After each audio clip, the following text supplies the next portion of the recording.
preserve our health, strengthen our bodies, sharpen our minds, we like to receive blessings from you. As we bring you offerings and thanksgiving and gratitude, O God, let your blessings abound in our hearts right now. We seek you in the name of your Son, our Lord and Savior, Jesus Christ. 1 Kings 19 verse 4. He, meaning the prophet Elijah, came to a broom tree, sat down under it, and prayed that he might die. I have had enough, Lord, he said.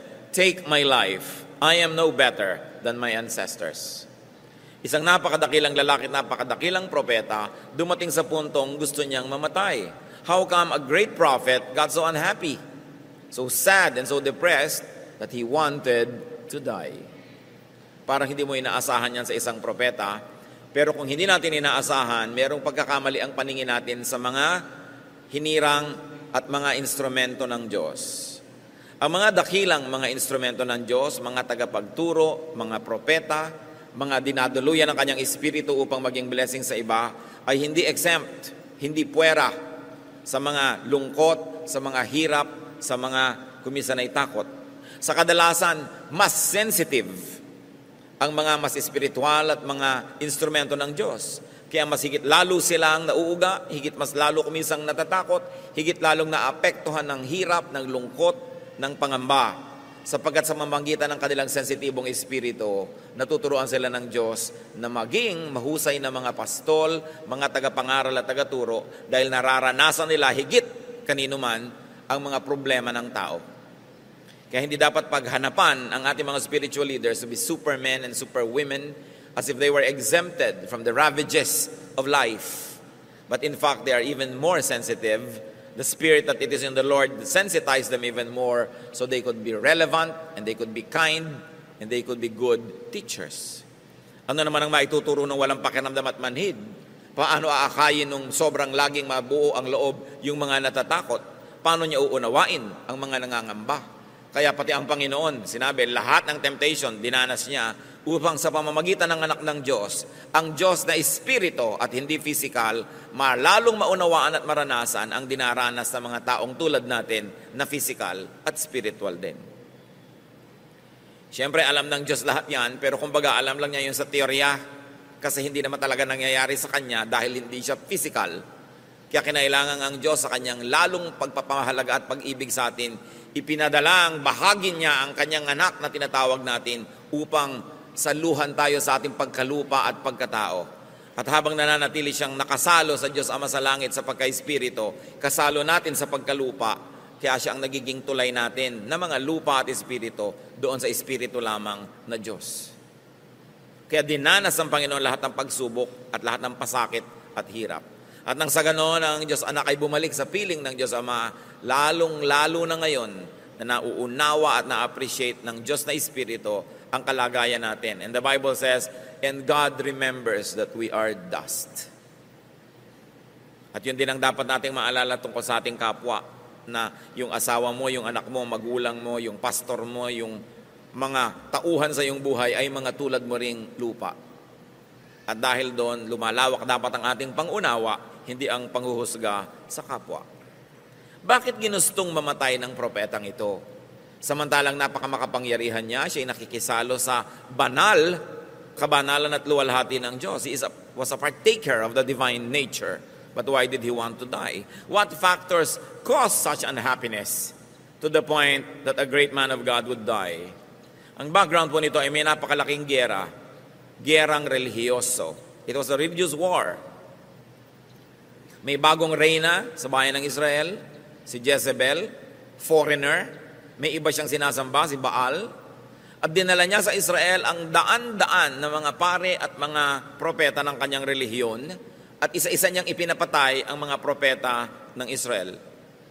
Nananaig ngayon ang kadiliman, nananaig ang pagsamba kay Baal at napakalaking religious war ang nagaganap. At yun ang background ng kasaysayang ating tutunghayan. Nung humarap ang propeta sa hari na asawa ni Jezebel, kamping-kampi na ang hari sa kanyang asawa at nabulag na siya sapagkat siya ay sumusuporta na sa bagong relihiyon na ito, sa pagan religion at sa pagsamba kay Baal. 1 Kings 18:16-19. King Ahab went to meet Elijah.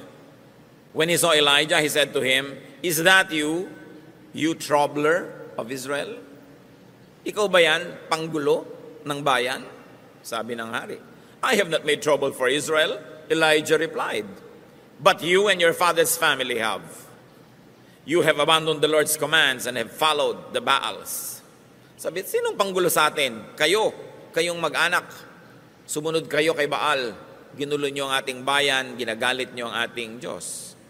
Verse 19, "Now summon the people from all over Israel to meet me on Mount Carmel, and bring the 450 prophets of Baal and the 400 prophets of Asherah who eat at Jezebel's table." So ang reyna ay tumataguyod ng 850 prophets of Baal. Samantalang ang tingin ni Elijah, siya na lang ang natira dahil inilipol, inubos na ang mga katulad niyang propeta ni Yahweh. Lingid sa kanyang kalaman, meron pa naman ng mga natira at ikinubli ng mga supporters sa mga kuweba. But let's study Elijah's unhappiness. At sa pagtatangka nating unawain yun, ay mauunawaan din natin ang ating mga sarili at ang ating mga mahal sa buhay. What were some of the roots of Elijah's unhappiness? One was rejection. Yan ang isang pinag-ugatan ng kanyang lungkot. The king rejects him, the establishment was rejecting him. At kuminsan kahit alam mong kakampi ang Diyos, kakampi mo ang Diyos, may epekto pa rin sa iyo pagkagalit sa iyo ang tao at hindi ka kakampi. There was misunderstanding. He was being called a troublemaker. Isa yung malakas magpalungkot, yung hindi ka nauunawa. There was disconnection from the king, from the people, and from his fellow prophets. Wala siyang komunikasyon sa kanyang mga kapwa-propeta. Ang palagay niya ay siya nag-iisa na lang. And of course, there was disappointment. He was very disappointed with the king, who was supposed to be an instrument of God, but this time this king was becoming the instrument of his wicked wife, Jezebel. And he also faced a very big opponent, 850 prophets ng kabilang partido. Nakakalungkot ang mga ganong bagay. San mo man tingnan. 1 Kings 18:20-21. "So Ahab sent word throughout all Israel and assembled the prophets on Mount Carmel. Elijah went before the people and said, 'How long will you waver between two opinions? If the Lord is God, follow him. But if Baal is God, follow him.' But the people said nothing."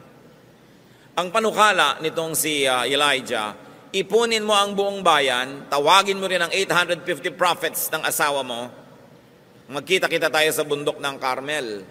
Ito isang banal na lugar kung saan napakaraming himala ang naganap at ngayon magkakaroon ng malaking showdown, magkakaroon ng paligsahan.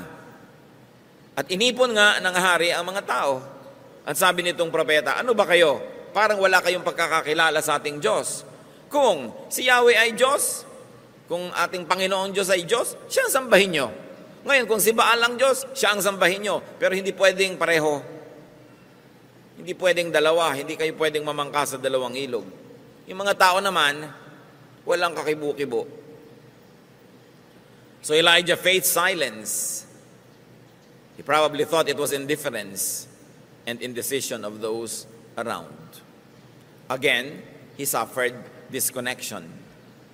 The people were not responding. Walang kakibu-kibo. Nakakalungkot din yun. Dati pag nagsasalita ang propeta, enthusiastic ang response sa mga tao. Ngayon walang kakibu-kibo. Palibhasa, takot kay Jezebel. Natatakot sila. 1 Kings 18:22-24. Then Elijah said to them, "I am the only one of the Lord's prophets left, but Baal has 450 prophets." Of course, malalaman natin later na hindi naman pala precise yung akala na yon ni Elijah.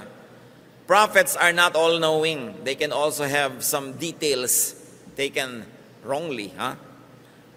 Diyos lang ang perfect, not even the prophets, not even the apostles, not even those who were close to Jesus.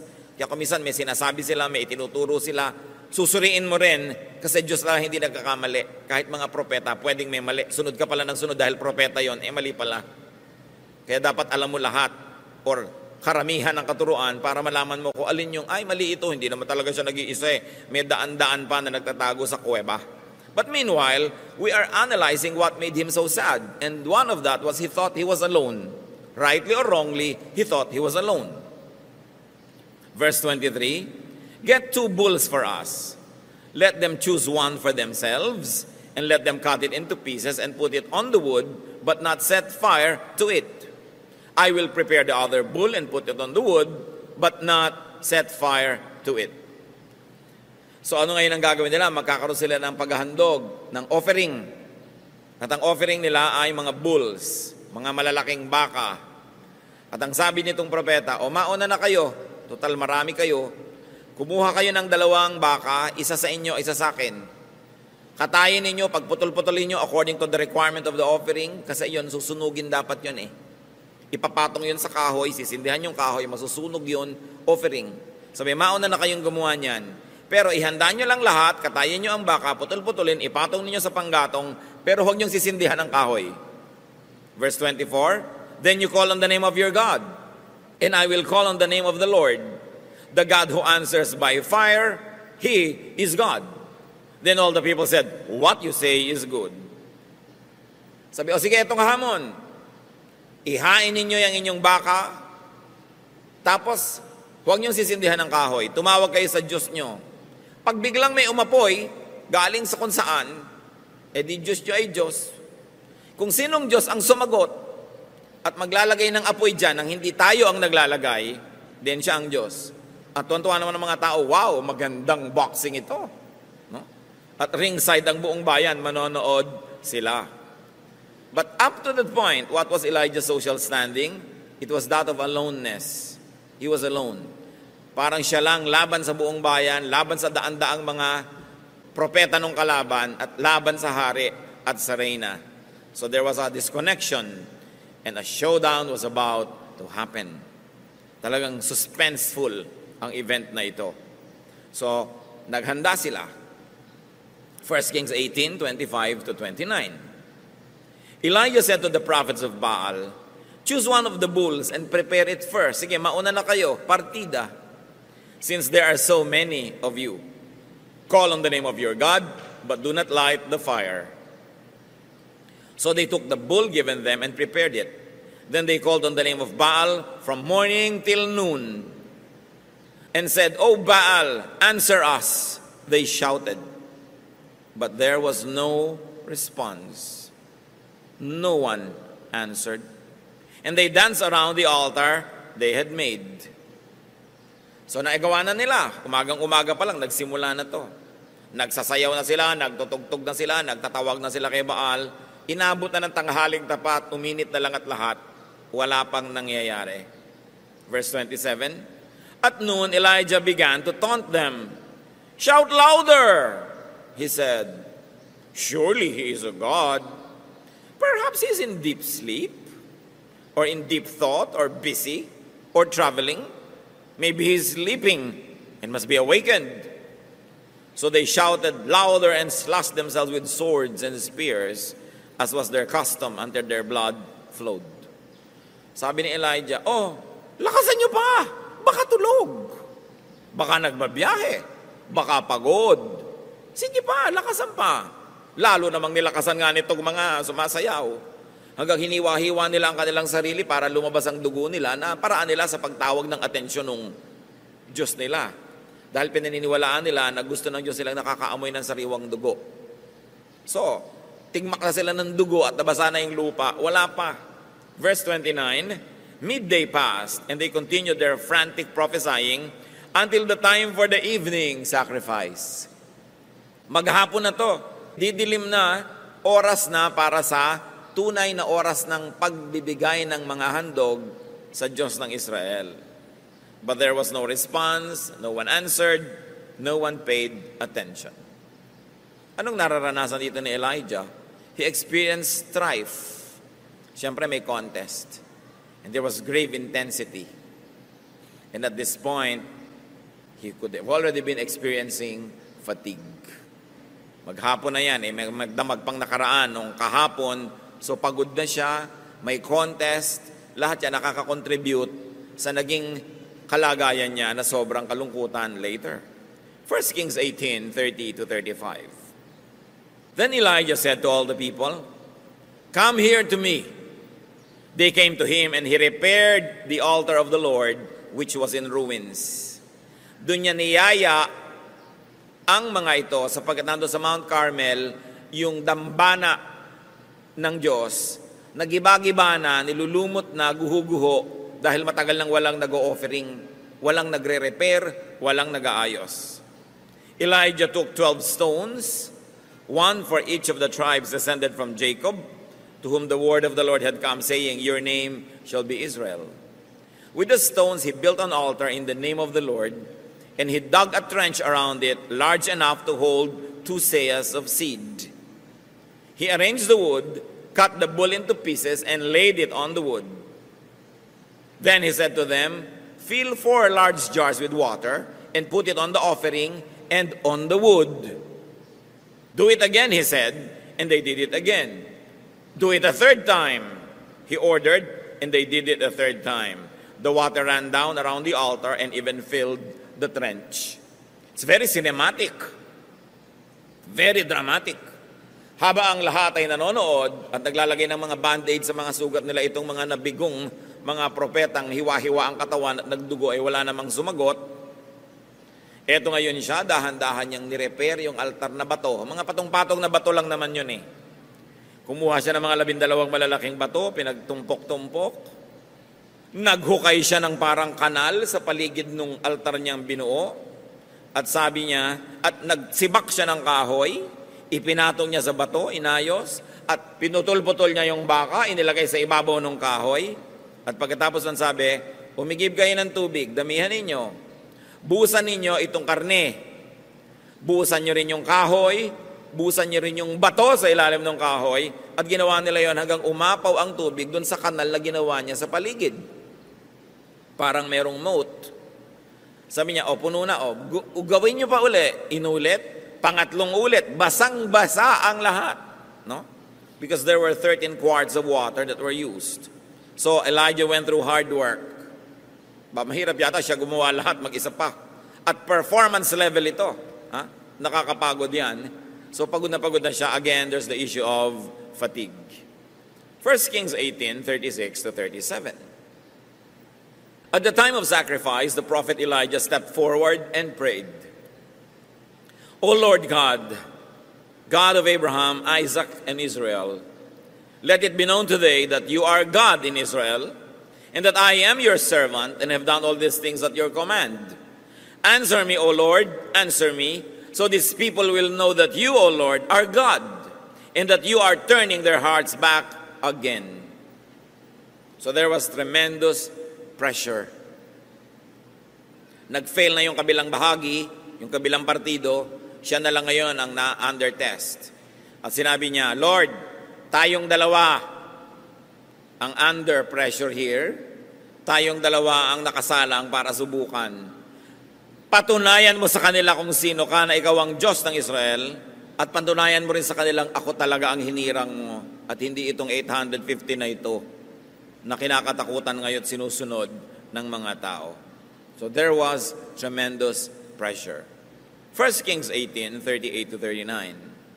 Then the fire of the Lord fell and burned up the sacrifice, the wood, the stones, and the soil, and also licked up the water in the trench.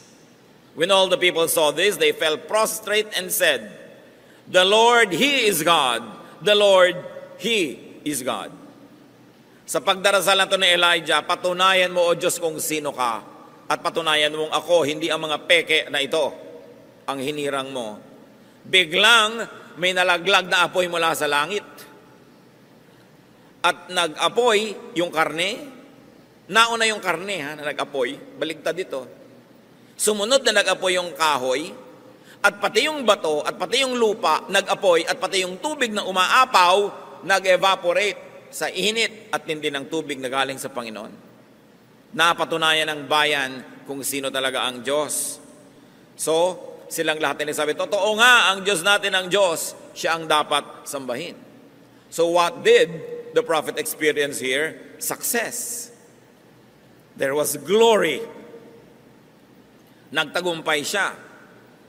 Napakalaking tagumpay para sa Diyos at para sa kanya ring ministry. 1 Kings 18:40. Then Elijah commanded them, seize the prophets of Baal. Don't let anyone get away. They seized them, and Elijah had them brought down to the Kishon Valley and slaughtered there.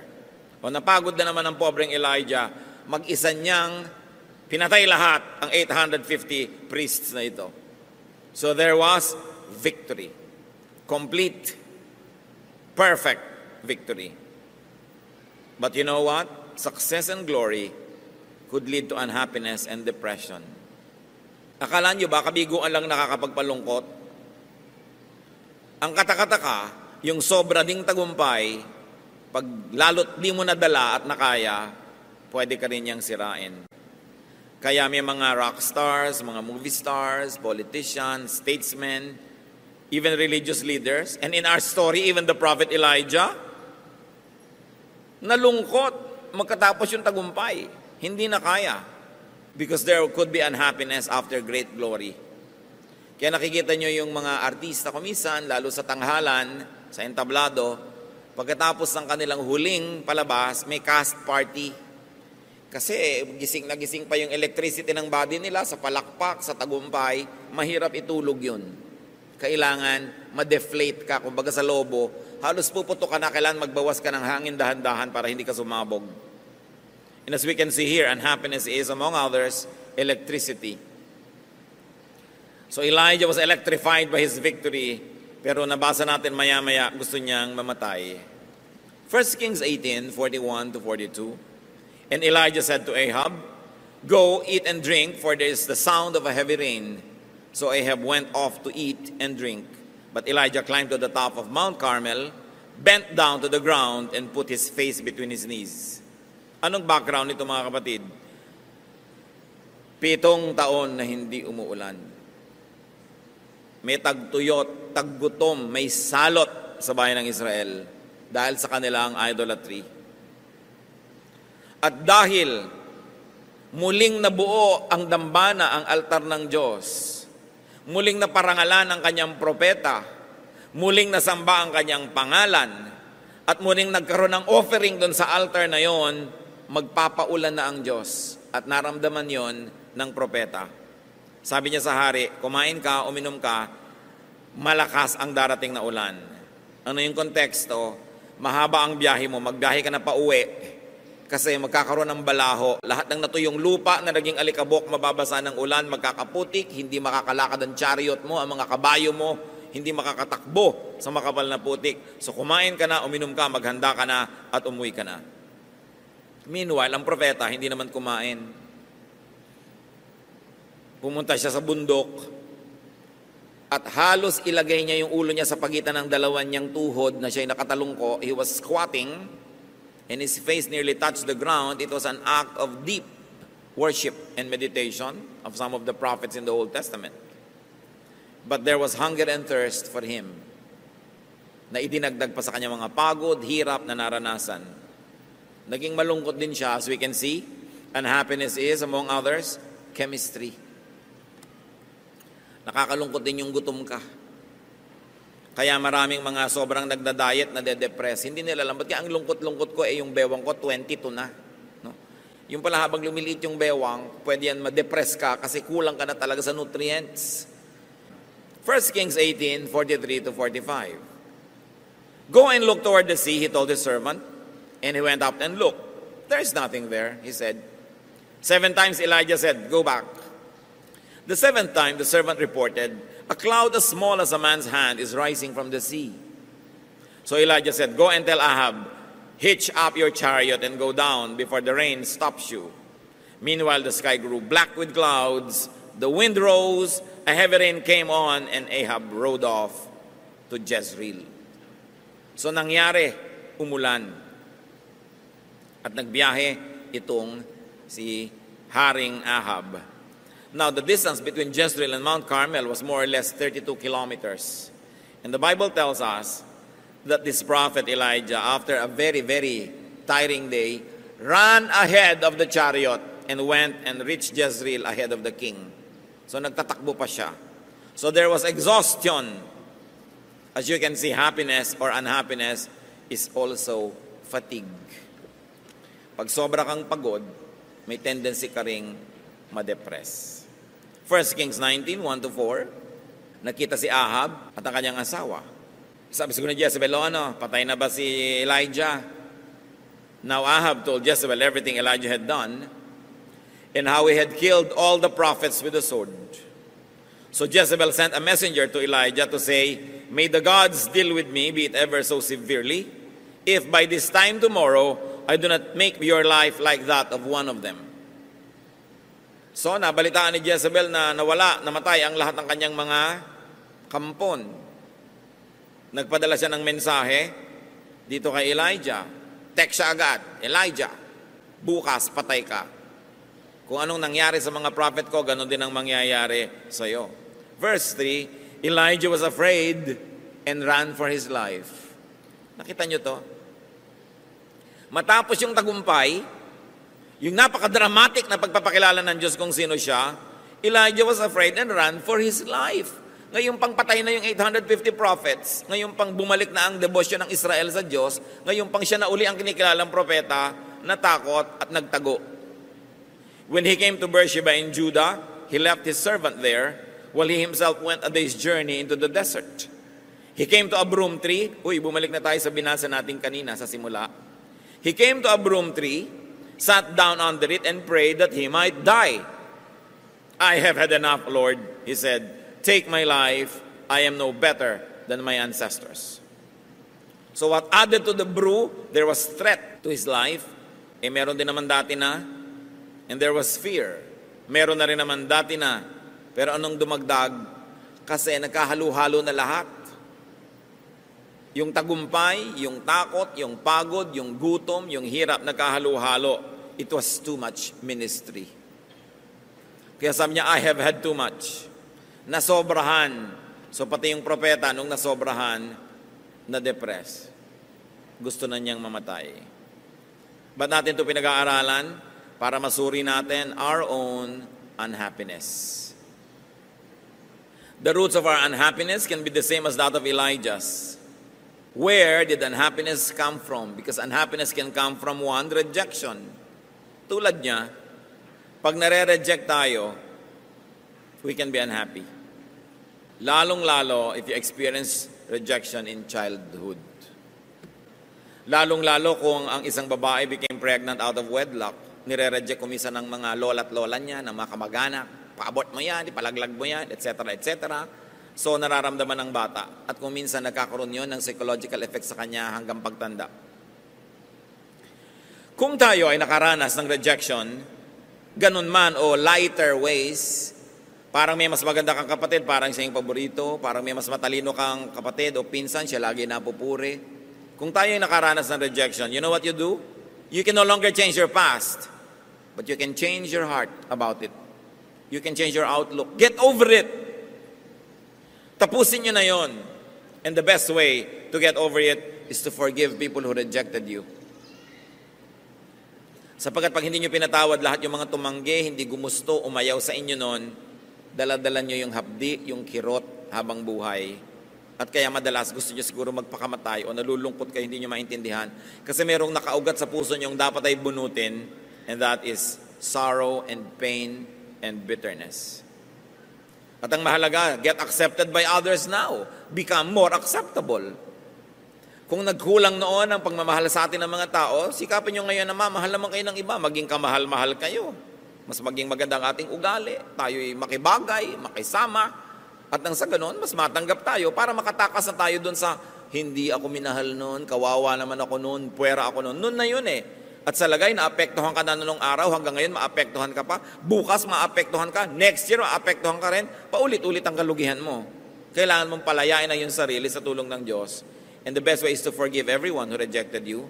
And then accept as much love now, being more and more lovable. At isang magandang lesson sa atin mga kapatid, do not reject people. Lalo kayo yung magulang, kayong lolo, kayo yung lola, walang kasalanan yung bata, kung bakit siya nandyan, huwag nyo i-reject. Kumisan yung mga lola, naiinis doon sa manugang, yung bata ang napagdidiskitahan, rejected. Lalo kamukha ng kanyang balae. Kamukha ng balae itong batang to, mukhang impacto. No? So yung bata, walang kamalay-malay, nare-reject siya. Kung minsan naman, gustong-gusto mo yung isang manugang mo, mahal na mahal mo yung apo mo na yun sa manugang mo, ang bata sensitive. Let's not reject people. Teacher ka, don't play favorites. Basta huwag tayong mag-reject kasi alam natin, malalim ang sugat na nililikha niyan. So as much as we would like to be free from the bitterness of being rejected, let's also set people free from being rejected. Yun ang lesson na matututunan natin dito. Para hindi iibigin ninyo o nino man na magpakamatay o mamatay dahil sobrang malungkot. And of course, there was disappointment on the part of Elijah about the king and the nation. Para hindi ka laging ma-disappoint, don't expect too much. Don't expect too much. At tayo naman, tulungan natin ang ating kapwa that they don't get disappointed with us. Do what you must. Perform your duty. Do your best so people don't get disappointed in us. And what's very important is to avoid disconnection. Get connected. Allow others to connect with you. Be accessible. And you also reach out to others. Talagang totoong nilikha tayo ng Diyos na ang kaligayahan natin ay sa piling ng kapwa din natin tao at sa piling ng Diyos. Kaya hayaan natin magkaroon tayo ng connection. Another unhappiness of Elijah could have come from aloneness. So what do we learn? Have a healthy balance of solitude and company. One of life's greatest pleasures is good company. Napakayaman mo, kapatid, kung meron kang kaibigan, kamag-anak, pinsan, kapatid, whatever, na masarap kasama. Kayamanan yun. At lalo namang napakainam na ikaw ay maging dagdag na yaman sa kapwa dahil masarap kang kasama. Pero kung ikaw ay judgmental, pintasera, lagi na lang may reklamo, mahirap kang kasama, dinedepress mo ang iyong kapwa nun. And at the same time, madedepress ka rin. What about strife and fatigue? We have to learn to have peaceful relaxation and peaceful coexistence with people. Na hindi tayo nakikigyera lagi. Choose your battles para hindi ka laging maraming kaaway, kagalit. Nakaka-stress yan. At kumisan, pag nagkasama-sama lahat, gusto mo na rin mawala sa mundong ibabaw. Pressure also added to his unhappiness. So we choose our battles whenever we can. Huwag kang likha ng gulo. Huwag kang pangako ng pangako. Nakaka-pressure yon. Don't be a guarantor kanino mang utang kasi sobrang pressure na nakadagan sa'yo. Kailangan matuto ka mabuhay na konti lang ang pressure. Don't say yes to every invitation. Don't accommodate everybody because you will be pressured. Pinipili mo lang yung talagang gusto mo at kung may paminsan-minsang ayaw mo pero dapat, konti lang yon, hindi marami. At isa yan sa mga dapat nating matutunan mga Pilipino, sobra kasing mababang loob tayo, sobrang mabait, to say no. Lagi na lang tayong yes, tapos ikaw yung nagdurusa. Part of the freedom that God wants to give you is for you to be free from needless pressures. At isa pa na dapat nating bantayan, glory. Victory. Pag sobra kang yumayaman, sobra kang sumisikat, sobra kang gumaganda, sobra kang nagtatagumpay, go down. Huwag ka masyadong maniwala na dakila ka. And very importantly, how do you get the pressure of glory from your shoulders? Share it with other people. Share the credit with other people, especially with God. In fact, give God the glory para hindi ikaw nagbubuhat ng glory na yon. Kasi ang kabiguan at tagumpay, pareho yung mabigat buhatin. Marami sa atin, marami ng practice sa kabiguan. Kasi mas maraming kabiguan kaysa tagumpay eh. Kaya pag nabibigo ka, nalulungkot ka lang pero hindi ka natutumba.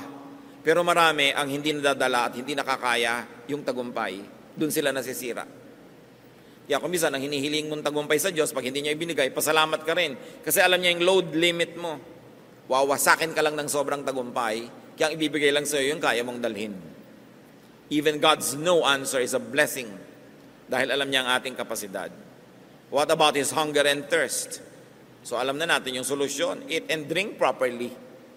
It's not enough to just eat or drink properly, yung tama sa'yo. Yung mga sobrang maingat nga sa katawan, kinoconsider pa nila yung kanilang blood type. Hinahanap nila kung anong bagay sa blood type nila na pagkain. Body type nila. Yung kanilang lifestyle, binabagay din nila. Hindi naman yung diet, halimbawa ni Jane Fonda, bagay sa'yo, hindi ka naman si Jane Fonda. Di ba? Ikaw si Jane Punda. No? So si Jane Unan, iba na naman yun. Hindi kayo pwedeng pare-pareho. Huwag nyo ginagaya yung mga model, magkaiba naman. Tsaka yung mga model, alam nyo, lalo yung mga nakikita nyo sa TV, lumalaban ng mga bikini open. Mga 2 araw yung hindi umiinom ng tubig, dehydrated na dehydrated para ma-define yung mga muscle nila. Walang katubig-tubig ang katawan. Kaya kadalasan, pagkalabas nila doon sa backseat, mga natutumbat na hihimatay. Kasi talaga ang pagde-deprive sa sarili para pumayat. Ba't nyo gagawin yun? Paparusahan nyo ang inyong sarili.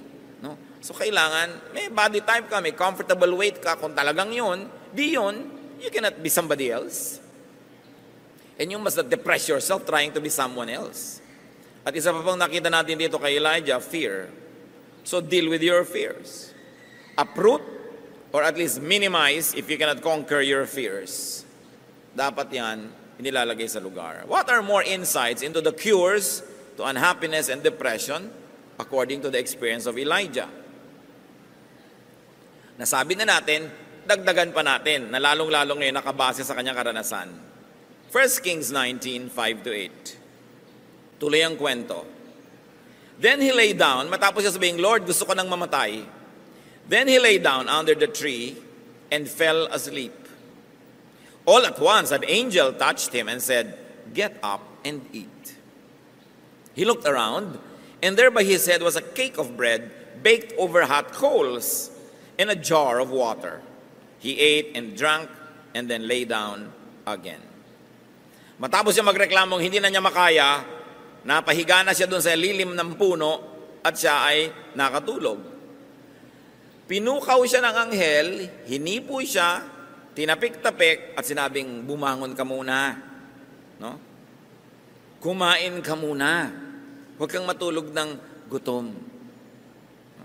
So pagtingin niya, may pagkabango-bango mga tinapay na talagang bagong bake sa kanyang ulunan at mayroon pang isang banga ng tubig. So bumangon siya, kinain niya, ininom, at nahiga uli. Sa inyong mga tamad magluto, matutulog na lang ng gutom, learn this. Yung ayaw na magluto, ayaw na maghugas ng plato, itutulog na lang yung gutom, may pagkain naman. No? So learn from this. Baka marami kayong depression na galing dyan.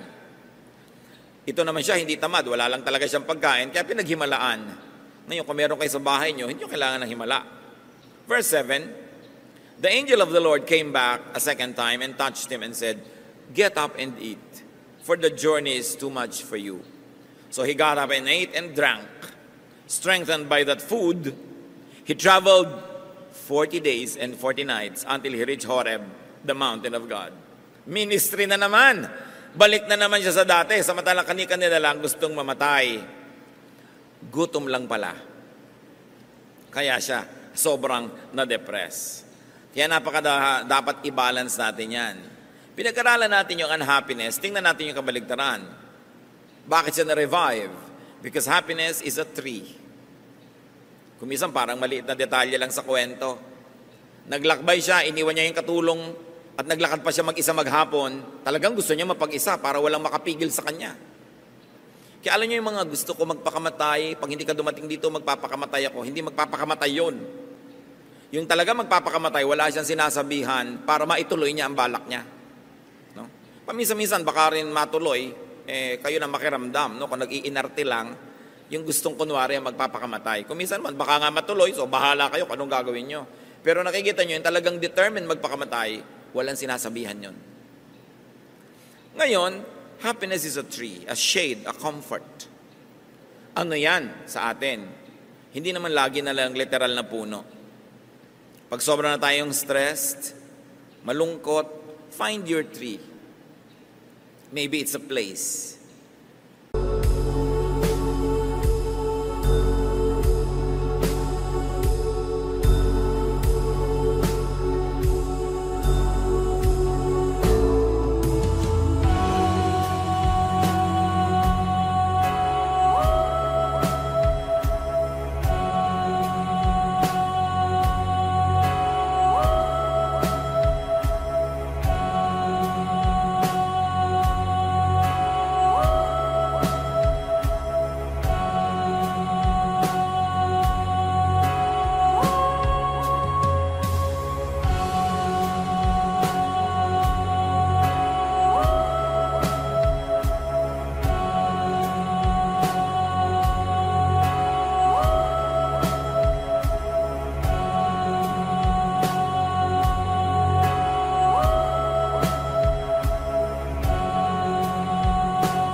it's a condition, maybe it's a vacation, maybe it's a spa, no? Or a barber shop, or shopping, kung ano man yung tree. Nagbigay sa kanya yun ng ginhawa. No? And we should find trees in our lives. Sa katunayan, ang best tree, syempre, tao. Proverbs 17:17, a friend loves at all times, and a brother is born for adversity. Tiyakin nyo naman na kung marami kayong ipinupundar sa buhay, at least makapagpundar kayo ng mga kaibigan na talagang kapalagayang loob, nauunawa nyo at inuunawa kayo, yung pwede kanyang gisingin sa madaling araw at pwede mo rin siyang gisingin, pwede mo siyang abalahin at pwede ka rin niyang abalahin, tiyakin yung meron kayong ganun sa buhay. Kasi isang malaking kayamanan ang may ganun sa buhay. Job 6:14, the despairing man should have the devotion of his friends. Kasi si Job, nagdurusa, sabi ng mga kaibigan niya, siguro may kasalanan ka. Sabi niya, may kasalanan ako at wala, may atraso ako sa Diyos at wala, dahil nagdurusa ako, dapat kaibigan ko kayo. Unawain niyo ako, huwag niyo ako i-judge sa panahon na ito. Sabi niya, ang kailangan ko, yung devotion niyo, hindi yung judgment. So kung meron tayong mga non-judgmental friends, at lagi nating binabaliktad yan mga kapatid, gusto nating may kaibigan, magbigay din tayo ng friendship. Gusto nating may dumuunawa sa atin, magbigay din tayo ng pangunawa. Do to others as you would have them do to you, sabi ng Panginoong Jesus. Ang Diyos, 2 Corinthians 7:6, God comforts the downcast. So napakasarap na sa Diyos kasi silong. Pero siyempre, maganda yung relasyon mo sa Kanya. Wala kang agam-agam, close kayo ng Diyos. Happiness is also rest and sleep. Nakita nyo na iba siya nung nakatulog. Ang bait nga ng Panginoon, Exodus 34:21, 6 days you shall labor, but on the 7th day you shall rest. Even during the plowing season and harvest, you must rest. Kahit oras talaga ng trabaho, dapat may pahinga. So magpahinga tayo at payagan din natin ang ating kapwa na magpahinga. Huwag natin din laging pagurin. Mga anak, bigyan nyo ng pahinga ang inyong mga magulang, lalo sa gastos. No? Mga anak din naman, pagpahingahin ng magulang mula sa kutakot-takot na sermon. Dapat may pahinga ang tao. Hindi lang ikaw ang may pahinga, dapat nagbibigay ka rin ng espasyo sa kapwa mo na magpahinga rin siya. Kung meron kayong mga staff sa bahay, abay bigyan nyo naman ng espasyo kung saan sila matutulog. At kung talagang wala kayong espasyo pero yung mga staff kayo sa bahay at natutulog sila sa sala, pag orasan ng tulog nila, huwag na kayo magpakalat-kalat sa sala. Huwag na kayo doon manood ng TV, magbasa at kung ano-ano dahil kailan pa sila matutulog. So binibigyan nyo ng pahinga. At yung turo na yan, lalo kung may kapangyarihan tayo over other people, we should exercise the prerogatives of God and give people rest. Mark 6:31, then because so many people were coming and going that they did not even have a chance to eat, He said to them, come with me by yourselves to a quiet place and get some rest. Ang Panginoong Jesus, napansin niya na yung mga disipulo niya ay sobrang pagod na sa dami ng nagpapagamot, nagpapapray, nagpapakounsel.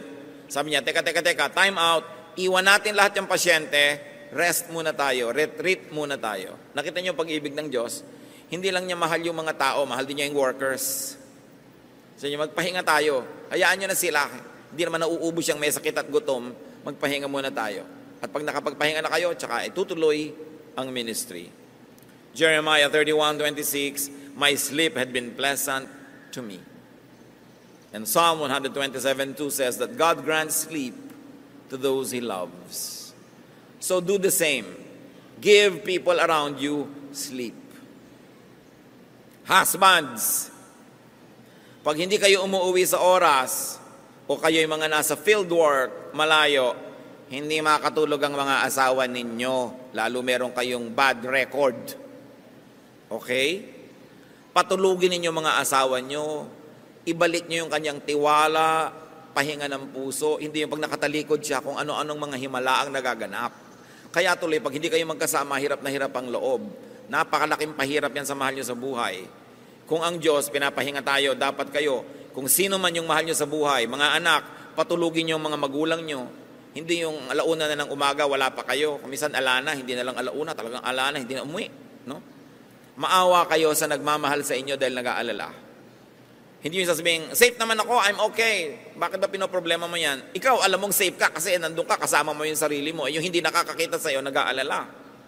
At alam mo yung mga naghihimala, ayaw sumugod sa telepono, low bat. Low bat. Ito yung nawawala ka, low bat. No? Lagi na lang na walang signal. Mga ganyang mga issue. Sa Hong Kong nung araw, nung wala pang tunnel between Hong Kong and Kowloon, ang ginagawa ng mga husbands na naghihimala, nagpapakagabi sa office para maiwan sila ng last ferry. Kasi alam nila, pag kumros na yung ferry, wala nang last trip, doon na sila matutulog sa Hong Kong Island. So ano mangyayari? Lahat ng himala nagagawa na nila. Yung naghihimala, laging may dahilan yan para mawala. Pag paulit-ulit yung mga lobat na yan, yung mga kung ano-ano, bumenta na yung mga ganyang gimmick. Pero ang point natin, pag may asawa kayo, may pananagutan kayo, dapat ang ibinigay nyo sa kanyang regalo, mapayapa, matahimik ang loob, hindi nag-aalala. Napakahalaga yung pananagutan natin sa isa't isa. So you grant sleep to those you love. Hindi yung sila ay napupuyat ka iisip. Proverbs 3:24, when you lie down, you will not be afraid. When you lie down, your sleep will be sweet. So give your loved ones sweet sleep by not making them worry about you. Also, we have seen in the story that happiness is connection. First of all, with people. 2 Timothy 1:4, I long to see you so that I may be filled with joy. Talaga ang ligaya natin, pinakamalakas nang gagaling sa kapwa natin, lalo't mga mahal natin sa buhay. Kaya mga kapatid, sobrang malaking tragedy ang policy ng ating pamahalaan to export people as overseas Filipino workers. Nakakatulong pansamantala. Naiibsan ang hirap pansamantala, pero ang social cost ng paghihiwalay. Yung pagkakalayo-layo, lalo nag-immigrate na forever, yung mga mahal mo sa buhay. Nagpapalaki ka ng anak, nagpapalaki ka ng mga pamangkin, mahal sa buhay, thinking makakasama mo hanggang ikailibing. Yung pala, hindi ganun ang mangyayari. Dahil sa hirap ng buhay, nagkakahiwa-hiwalay tayo. Kaya napakalaki ng pananagutan ng ating mga politiko na nagpapaandar ng gobyerno. Kailangan isa sa mga platform nila, hindi lang damihan ang market for overseas Filipino workers abroad. Dapat ibangon nila, palakasin ang ating bayan para hindi tayo kailangang maglayasang lahat. Dahil nagkakahiwa-hiwalay, malaking lungkot yon. Hindi lang dapat balik bayan, dapat walang alis bayan kung matino ang pamamalakad sa ating bansa. Ayaw nyo ba na magkaroon kayo ng mga katulong na Amerikano sa bahay? Ha? Yung iyaya mo, British, may accent, no? Ayaw mo ba na ang hardinero mo Hapon dahil gumagawa ng Japanese garden? Tayo na lang ba lagi kagawa nun? Bagamat hindi naman yun masama. Kadakilaan nga. Pero hindi dapat policy pang matagalan yan because of the tragedy of separation. Ang sarap na kasama mo sa buhay ang yung mga minamahal. Kaya huwag kayong laging humahanga sa mga politiko na nagpaparami ng market for Filipinos abroad. Dapat gumawa sila ng market dito. Dapat ang mga tao hindi na aalis para lang mabuhay. Kailangang baguhin yung pamamaraan dahil sobra na ang lungkot na ibinibigay sa bawat isang tao niyan. Sabi sa Proverbs 27:10, do not forsake your friend and the friend of your father, and do not go to your brother's house when disaster strikes you. Better a neighbor nearby than a brother far away. Ipinapakita yung halaga na nagkikipagtulungan ka sa iyong kapitbahay. Kasi kung nakatira ka sa malayo sa iyong mga kamag-anak, dapat yung kapitbahay mo, parang kamag-anak mo yun. Kaya makipagkapwa ka. At huwag mong kakalimutan, kahit yung kaibigan ng tatay mo. Naging ganyan ka dahil yung tatay mo, sinuport ka, pero hindi mo alam, may kaibigan pala siyang nag-support din sa kanya. Sabi, tatanaw ka ng utang na loob, maging sa mga kaibigan ng iyong magulang. Kailangan mahalaga yan. And of course, if connection with people is very good, lalo naman yung connection with God. Acts 17:26-28. God determined the time set for them and the exact places where they should live. God did this so that men would seek Him and perhaps reach out for Him and find Him. Though He is not far from each one of us, for in Him we live and move and have our being. So at the very least, huwag natin kakalimutan, nakatira ang Diyos sa atin, ang Espiritu ng Diyos ay nasa atin, hindi siya malayo because God lives in us. And what happened to Elijah? He received an angelic touch. An angel touched him twice. Connectedness is important. So we touch people, we allow people to touch us, and very importantly, we touch God and we allow God to touch us. Luke 5:13, Jesus reached out his hand and touched the man. I am willing, he said, be clean. And immediately the leprosy left him. Luke 6:19, and the people all tried to touch him because the power is coming from him and healing them all. The healing power of touch. Kahit hindi ikaw si Jesus, hihimasin mo lang, hahagurin mo lang ang mahal mo sa buhay, yung nalulungkot, kahit wala kang sabihin, nakakapagpagaling yun. Mark 5:28, the bleeding woman thought, if I just touch his clothes, I will be healed. Touch people and allow people to touch you, not only physically, but very importantly, emotionally. What other source of happiness is there? Counsel, words, conversation. Kung ang salita ay nakakasakit, ang salita ay nakakapagpagaling din. Kaya napakahalaga na nag-iingat tayo sa ating pananalita, pero ang mahalaga, meron tayong kausap, lalo kung tayo ay nalulungkot. Hebrews 10:25, let us not give up meeting together, as some are in the habit of doing, but let us encourage one another. Be sensitive when people need you, not only when you need them. Lalo yung mga text na, musta? Every text is a cry for help. Pag may nagte-text, reaching out lang yan. Baka nalulungkot, baka naiinip. Ikaw naman, okay, bye. Pag may nagmumusta, okay, ikaw, kumusta ka? And then, encourage conversation. Kasi hindi naman yun mangungumusta ng walang nangyayari. Siguro naiinip. Kung minsan, gusto ka talaga niyang kumustahin, pero isipin mo, baka siyang may kailangan. And drop what you're doing and minister, especially if these people are important to you. If you love them and they love you. Psalm 7:1, O Lord my God, I take refuge in you. Save and deliver me from all who pursue me. And that is what also many people need from us, that we save and deliver them. Finally, happiness is food and drink. Genesis 1:29, God said, I give you every seed-bearing plant on the face of the whole earth, and every tree that has fruit with seed in it. They will be yours for food. So dapat marunong kang kumain. Ecclesiastes 8:15, nothing is better for a man under the sun than to eat and drink and be glad. Then joy will accompany him in his work all the days of his life God has given him under the sun. Acts 14:17, God has shown kindness by giving you rain from heaven and crops in their seasons. He provides you with plenty of food and fills your hearts with joy. Very importantly, we should minister also through food.